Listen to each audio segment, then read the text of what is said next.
Hello everybody, my name is Kenton L and I'm a user experience designer. I have been crafting wonderful user experiences for more than 9 years. Come with me for just a few moments as I give an overview of my experiences and how it can be a great asset to your team.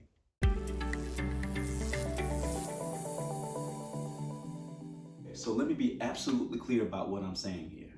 I'm actually new to the UX industry. Now hold on. Don't click off on me, don't hit the X button. But just follow me for just a moment. Let's go back to the definition of user experience as defined by Jacob Nielsen and Don Norman, the gentleman who coined the term in the early 90s. The definition of user experience is as follows, and I'll flash it on the screen.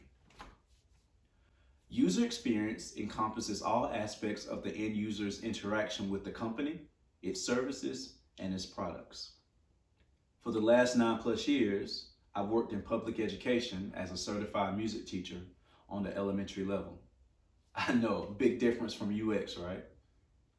Yes, and then actually, in some cases, no. There are actually a lot of parallels between what we do in education and what professionals do in UX, and I'm going to talk about those now. Now, for the purpose of this video, I'm going to assume that you understand UX principles, and I'll just focus on the education piece and how they're similar. So let's talk about a design process that I use, which involves 7 steps, and I'll flash them on the screen now. They are empathize, define, ideate, develop, test, analyze, and launch.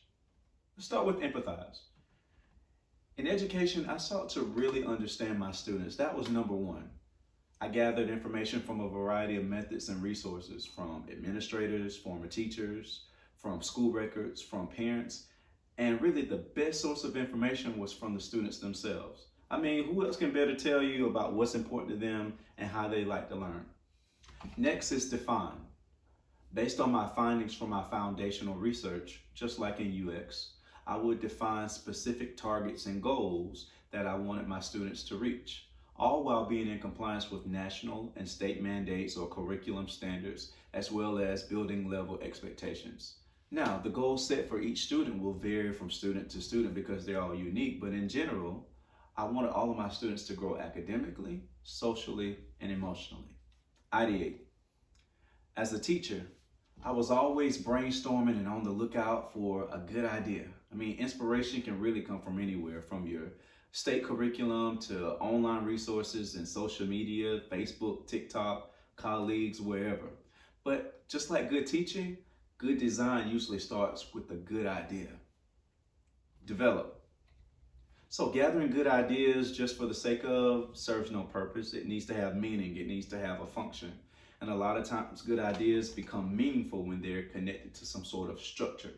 Like in UX, when we think about information architecture, we're thinking about the various components of the project, how things flow, how things work together. Same thing in education. I'm thinking about my lesson plans. I'm thinking about classroom management, processes and procedures, how the kids line up, how they come in. All of those things contribute to the overall experience for my students, the users. And you know, I was very adamant about making sure that I created a certain climate or a certain atmosphere in my room that was safe, that was conducive for learning, that was fun. You know, I made sure that my kids were empowered, that they were encouraged, and they loved it. It was a desirable space for them. And sometimes in schools, we have to be that safe haven for kids. And honestly, they really love music. They love Mr. Simon's class. Test. Now, do I really need to go into this one? Of course, teachers test. Yes, we give tests. We give tests intermittently, or we give tests at the end of units, at the end of grading periods, what have you. And of course, we test in order to get data to see how the kids are progressing. Also in my classroom, I made sure to at least informally assess how my processes and procedures were working. That's important. Analyze. From every assessment that I gave, I would take that data and analyze it and see how it matched up to key performance indicators, which would let me know if something was working or if something wasn't working. And then, based on that information, I would modify or leave things the way that they were. Just depends. And let me make this point also. I often gave my students opportunity to give feedback or input about their learning experience. And I found that they were more invested in the learning because they had a say-so and it was a reflection of them. In UX design process, just like in education, there are certain aspects of the process that's cyclical.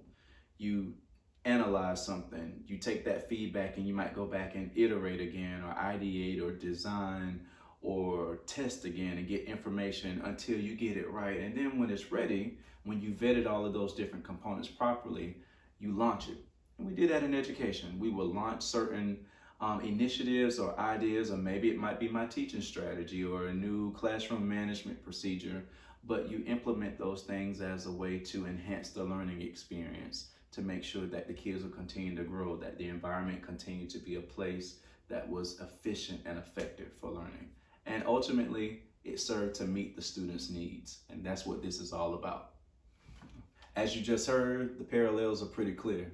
And it shows I have the knowledge base, the skills, and the experience necessary to make a successful pivot into the UX industry.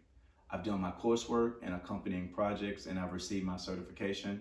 And on a daily basis, I continue to learn and grow in my knowledge and continue to hone my skills with various tools. I am confident that I will be a worthy investment for your company and a great asset to your team. And I look forward to the opportunity to interview with you. If you like this video, click the like button somewhere down there. I will be creating more content to share more about my experiences and how they're related to UX. And also go ahead and hit that subscribe button because you can get notified when I post new content. Thank you all for stopping by, and I'll see you in the next video.